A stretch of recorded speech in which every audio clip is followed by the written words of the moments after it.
Yeah, second playoff matchup in 2 weeks, this time against Tennessee. We got a third one in week 4 against the Titans, and a fourth one in week 6 against Kansas City. Oops. Then after that, we have another one against the Vikings. And if the Colts turn out to be any good, we might have one against the Colts, but I doubt it. I don't think the Colts are going to make the playoffs this year, even with all the free agent signings they made.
Hey everybody, it's the coach.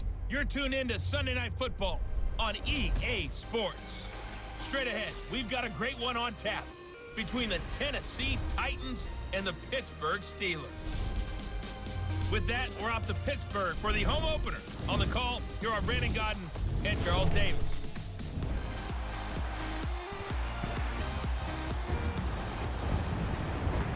Right at the convergence of the Three Rivers on Art Rooney Drive, we welcome you to Heinz Field in Pittsburgh, Pennsylvania. Nothing like the fanfare of introductions to an NFL game, and that was in evidence a moment ago. Fireworks, pyrotechnics, you name it. This crowd is ready as their guys get set to match up between the Tennessee Titans and the Pittsburgh Steelers. With Charles Davis, I'm Brandon Gaudin. Charles, we look at this Steeler ball club entering play. They've been buoyed by getting 2 home games right at the start, and they come off a good victory in Week 1. And if you look back to last week, it was all about their defense. Anytime you hold an NFL team to single digits, that's saying something. Meanwhile, for the visiting Titans, they come off a good win in the opener on the road, and they get a second road game here. Yeah, the schedule makers didn't really do them any favors, but if they can win here and get to 2-0 on the road, they can be well set up for the rest of the year.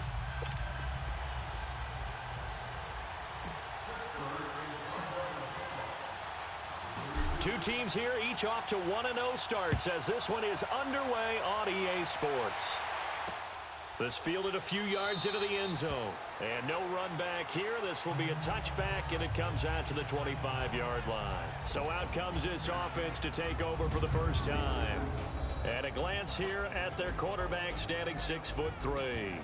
What I enjoyed this week is that you asked to talk to his offensive center before the game and find out a little bit more about him and what the relationship is. And that was a pretty positive story, wasn't it? Yeah, and really what I took away from that is just how it has permeated throughout the entire offensive line, the relationship they've had. It's really a group that's in sync. They care about him. That's the thing. They really care. And when you care that much, you're going to play that much harder for him and give him a better chance to lead the team to wins.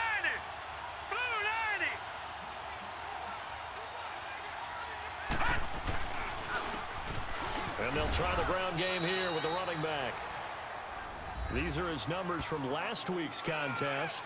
15 carries, 57 yards. And, partner, I thought it was a lot of fun for us to be able to sit in on their film session with the offensive line. We saw how they blocked it up last week to pretty good success, and we see what their game plan is for this week.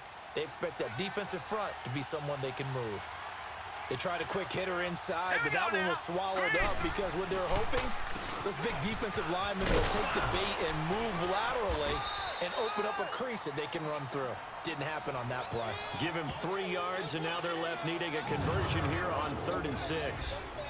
And the big boys up front in the trenches. What do you think of the O-line, Charles? I love them because this is a group that's so cohesive. They know what the man next to them is going to do at all times, and they operate as a terrific unit. This defense looking for an early stop. This is 3rd down and 6. All right, here we go. Now back to throw. And he will find his man on the end route. Complete. And they get him down, but not before he takes it across the 40-yard line. 13 yards is the pickup for Tennessee and a first down. Like so many tight ends nowadays, they have no problem at all putting him in the slot and letting him go to work, and that's a nice pitch and catch right there for a first down.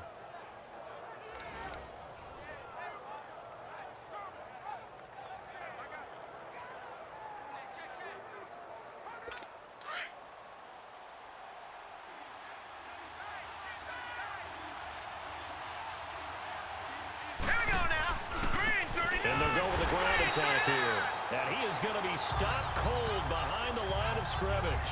A loss of a full 3 yards, and now it's 2nd down. Nice play right there to stop him behind the line, but I want to see how this defense continues to play him here in the first half. Yeah, we know. You know better than I. He has the ability to take over a game, so what do you do? Yeah, I think you have to make sure that you bottle him in at varying levels, because if you crowd everyone to the line of scrimmage, if he breaks through, there's nothing but room to run. A second down pass play there, but it's incomplete. Now a look at the defensive starters here for the Steelers. They really played well in that win last week against Miami. The best defenses I know, they draw lines in the sand and say you're not going to cross that. For most of them, it's 100 yards of total offense. They didn't quite accomplish that, but still a pretty darn good game last week. Just over 100 yards of total offense given up.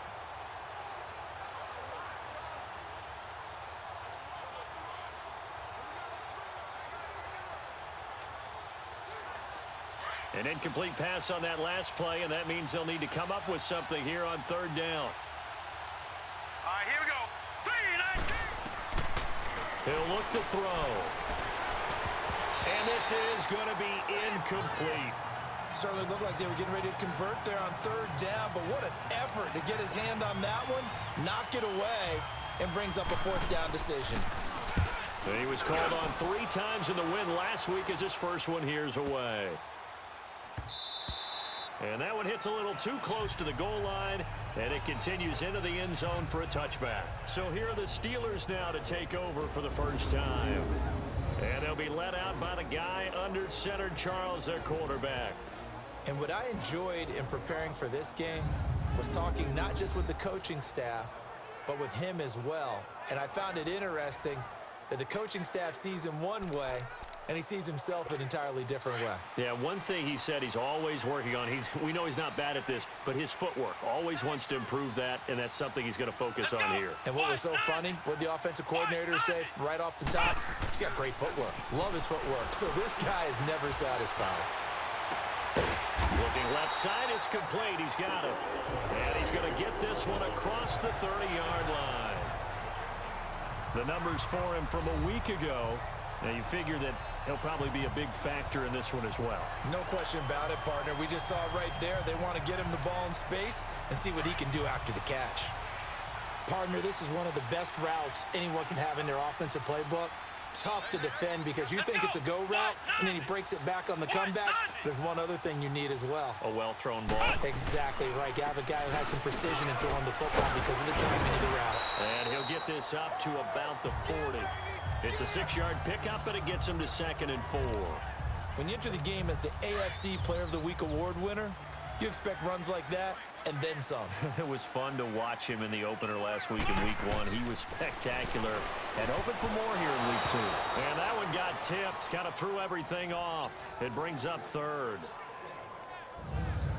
And this O-line, it is the lifeblood of the offense. They establish the tone. Mean, nasty, physical. They can't wait to get after people. That allows the rest of the offense to feel confident.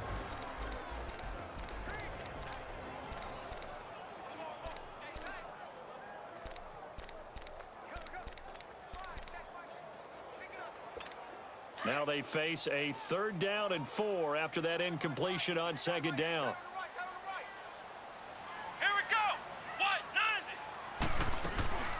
They'll run it now out of the gun. And he'll be taken down, but not before he gets into enemy territory. 12 yards that time at a Pittsburgh first. He was well over 100 yards last week. He told us this week, a little ambitious, said he wants to hit that 200 mark. We'll see. Makes sense, though, doesn't it? Have we ever run into a running back that had a great game the week before that didn't think that's just going to naturally continue? Just make sure you feed me the football. And that's what they're all about. Continuity, rhythm, number of carries. Just keep giving it to him. A loss of a full 3 yards, and now it's 2nd down.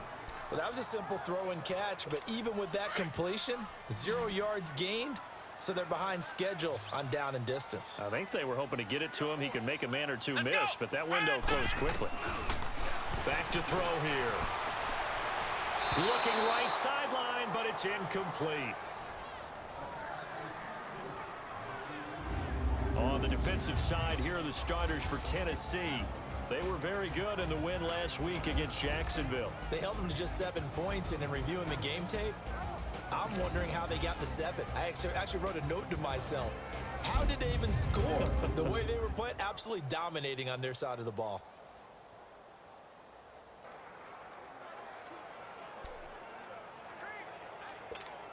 An incomplete pass on that last play, and that means they'll need to come up with something here on third down.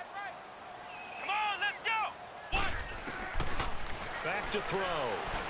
Trying to lay one up deep. That's caught inside the 20. And all the way inside the 15 before they drop it. A big gain of 38 there on third down. You know I'm going to lean towards the defender, right? You know I'm going to do that. I know. That's a tough situation for him as I see it. But the truth of the matter is, that ball was not streaking towards him. Had a little arc on it. He's got to find a way to get his head around and make a play on the football. Come on, let's go! Red 38! Now a handoff working right. And able to break one tackle, but then quickly brought down. 5 yards is the tally on first down. That brings up 2nd and 5. Despite the blitz, they're still able to pick up a nice solid gain. The disadvantage of blitzing often alters the normal spacing and run fits and leaves creases like they were able to exploit right there. What?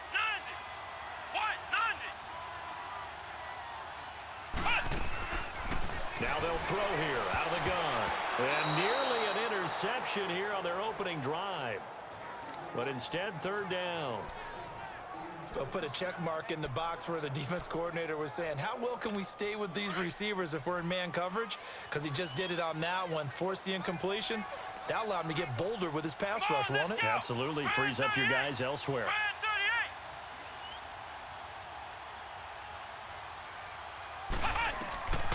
Out of the gun now on third down.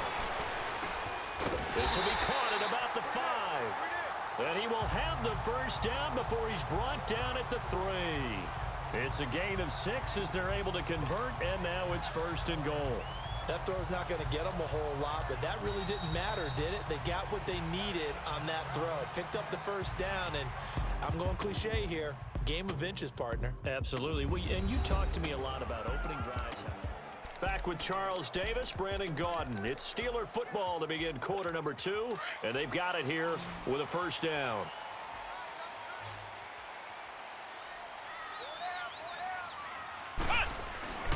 They'll look to throw here. And caught in the end zone. Touchdown, Steelers. In for the score. And the Steelers are able to strike for 6.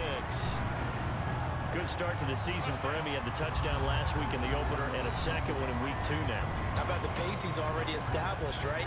Not sure he can keep it up for an entire season, but don't burst the bubble because he thinks that he can. Do guys go into a season with a goal for touchdowns scored or yardage? What do you think? I think every single one of the guys who's going to touch the football, they all have those types of goals. They all have those types of thoughts. And then they just have to see how the season unfolds if they can stay with it. Unfolding so far so good for him. A pretty long drive that time. 11 plays all told. And it ends with the Steelers finding the end zone. Set now to kick this one away, and off it goes. And they will not get a chance to return this one as it's through the end zone for a touchback. The Titan offense now working their way back onto the field and hoping to do better than they did their last possession when they punted the football. Appeal to the vanity of your offensive line. Tell them that they control your fate. Leverage guys. Win the line of scrimmage. If you do that, you start to win first down. You win second down. And guess what? You start accumulating first downs. And that's what they need in order to not punt the ball again. And he'll fight forward to about the 27-yard line. 2 yards on the carry there. It'll be second down. Well, it's time for them to be good teammates right here. And what I mean by that is possess the ball for a little while. Get at least 2 first downs. Give their defense a chance to settle down a little bit after they give up a touchdown. And on the ground they go with the running back. And he's going to lose yards. They take him down at the 26. It'll go as a loss of a yard, and it'll set up third down.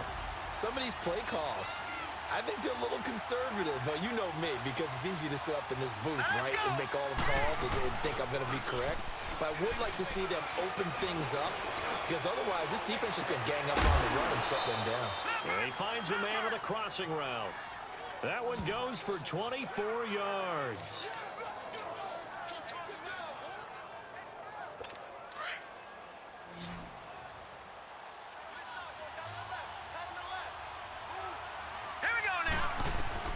From the midfield stripe, they'll look to throw. Nowhere to go here. He lost the football. But it looked like the Titans were able to recover, and indeed, they will keep possession of the ball. On plays like this, when the ball comes free, it's often unusual for the team that lost it to get it back. Because this is the quarterback. The ball gets away from him. Everyone else is trying to execute what they're supposed to do on offense. They're usually looking in the other direction, downfield, or have moved away from him. In this case, though, a teammate is able to come up with the ball. They'll drop to throw. Under pressure again, and down he goes again. Now, that's a pretty darn good start to his season, huh? A sack in the opener, adds a second one here. That tells you about his offseason. He came in determined to have a big year, and it's paying off. Oh, the pressure too great, and he goes down once more. There's a lot of discussion in the offseason about him having a big year and getting to the quarterback. They held him without a sack in week 1, but how about here? Finally gets his first one of the season. In the offseason, said he changed his diet, leaner, feels so good this year. Excited to see what type of a season he can have. But fortunately, he's able to recover his own fumble, and that could have been trouble. I know there's no magnet in the ball, but sometimes for the punt returner, after such a scramble, it sort of feels that way, doesn't it? He has it, he loses it, somehow the ball finds its way back to him. Atone for his sin, and you know he's taking a deep sigh of relief right now. The 4th down run successful. Now they look to pay it off on 1st down. And they'll run it here. And able to rip off a big chunk of yardage before being dropped inside the 40. A big run there, 29 yards and a first.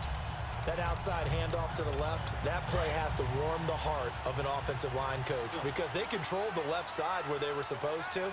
But they didn't allow anything to leak from the backside on the right side of the offensive line either. Well played. Yeah, and it created a big run.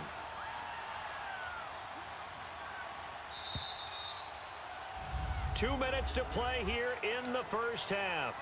Back to Heinz Field after this.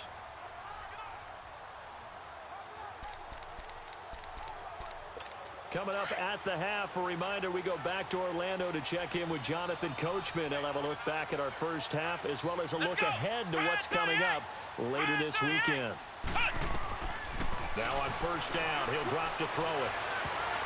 And his throw's going to be incomplete. Nice play there to force the incompletion. And to me, one thing's for sure.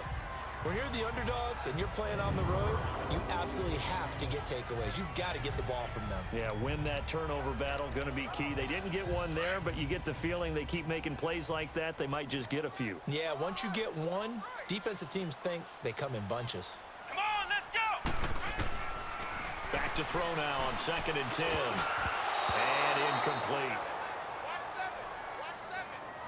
Feels like they're getting caught in between here because they didn't completions on 1st and 2nd down.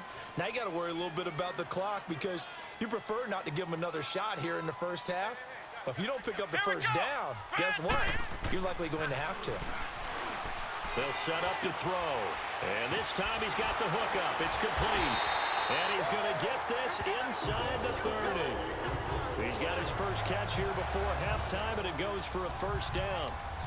We didn't need to ask around the league, but we got to confirm this guy's a good player. They've got to find a way to get him more involved, call a few more plays that target him. Absolutely, because here we are toward the end of the first half, and that's the first target, not just the first catch, first target.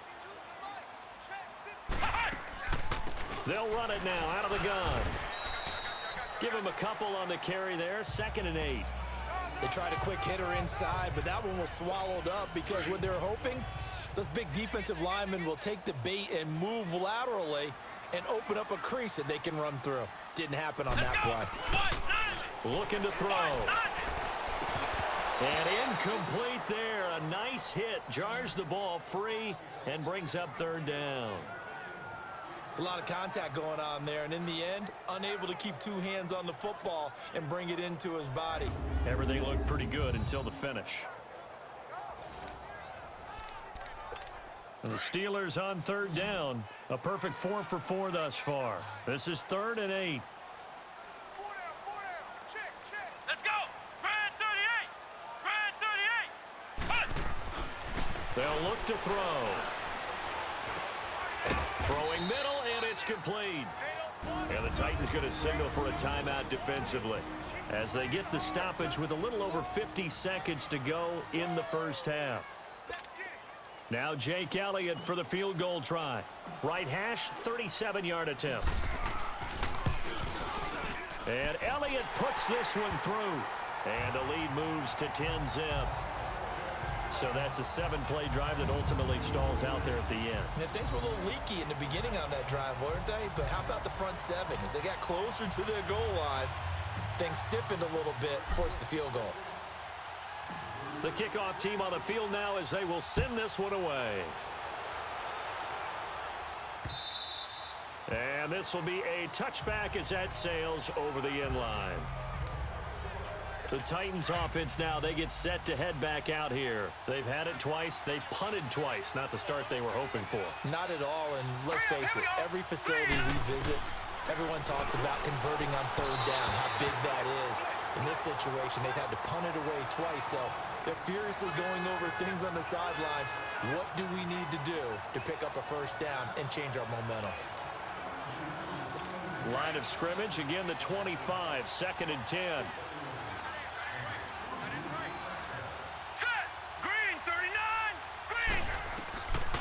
Now he'll look to throw here on 2nd and 10. His throw incomplete. It's been my observation there's been a nice variety of play calling defensively. You and I often talk about an offense's ability to keep a defense off balance with what they're doing. I think the converse has been true in this game. I think you're right. They seem to have gone off tendency quite a bit, but only the second quarter, a lot of time to change things. And they'll go on the ground. And he'll get this one up to the 26. Just a 1-yard gain on the play, and that'll mean a call to the punt team as it's 4th down.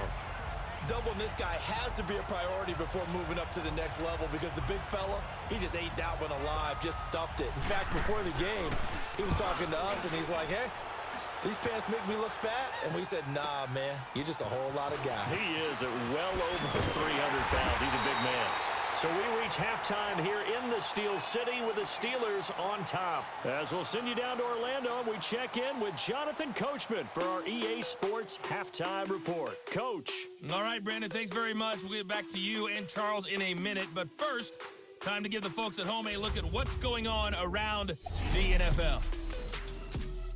We'll begin up at US Bank Stadium in Minneapolis, where 5 quarters couldn't decide a winner. This one ends in a tie. From there, let's head off and check out a second game. And it was the visiting San Francisco 49ers that come in and get the victory. And finally, Monday Night Football. They've got a good one lined up between the Atlanta Falcons and the New Orleans Saints. Meanwhile, in our game, it's been a defensive struggle. Which offense can break through in the second half? To find out, let's hand it over to our broadcast team of Brandon Godden and Charles Davis. All right, Coach, thank